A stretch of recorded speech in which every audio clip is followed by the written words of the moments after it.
Hi, want to make a cute little fox cake with me? Let's go. So first I'm going to start by taping down my cake board onto the turntable, and then I'm going to use a little bit of brown frosting there to hold the cake onto the cake board as well, just so that it doesn't slip and slide around while I'm trying to decorate it. And as you can see here, I've created a white border for my chocolate frosting that's going to go in the middle of this chocolate cake. And the reason for that is because this cake is going to be mostly white, and if that second layer squishes down some of that frosting in the middle, I want what's going to squish out to be white. So that was my solution to that problem, was by just creating a white border for the chocolate frosting so that it could all stay contained within the crumb coat. And it worked. So there's a little tip for you if you're ever working on a cake and you have a different colored frosting on the inside or filling. And here I am just doing the very, very top of the cake. And this is going to be like a birch tree style cake. I wanted it to be birch tree, woodland creatures. It's a fox themed cake.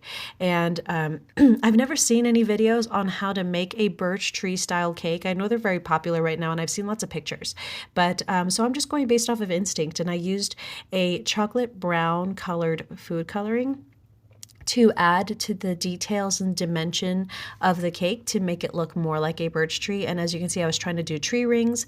I used this cake scraper to create those tree rings a little bit more deeply, and it really worked, and I was really excited about that.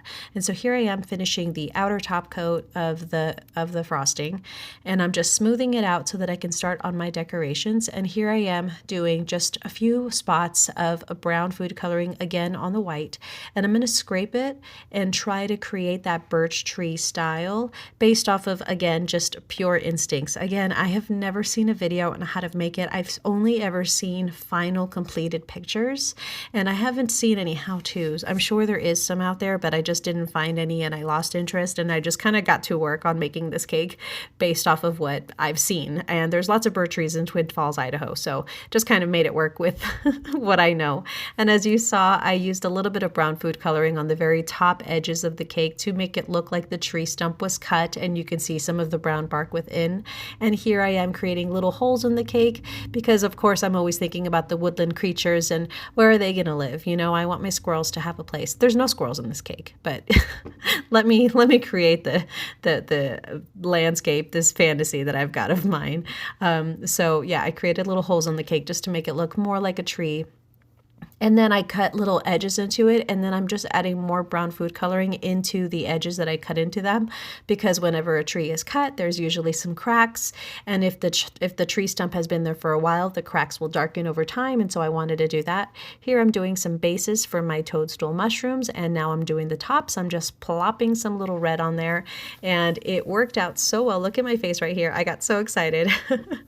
I know that these little white dots made the mushrooms complete. As soon as the white dots were on there, I said, okay, I've got something here. I had a moment where I was just like, it's working, it's working. I was so excited. And those are the little foxes that I bought for the top of the cake, and a fox happy birthday sign that I made by just printing out an image and then laminating it and using some toothpicks. And as you saw, I tried doing toadstools on the top of the cake there, and the buttercream just was too soft, so it flopped over. So I just did the tops, and they worked out just fine. So I did little red blops on the cake again, and then I did white dots on the very top, and it completed the image and made it look totally like a toadstool mushroom. And here is the final result.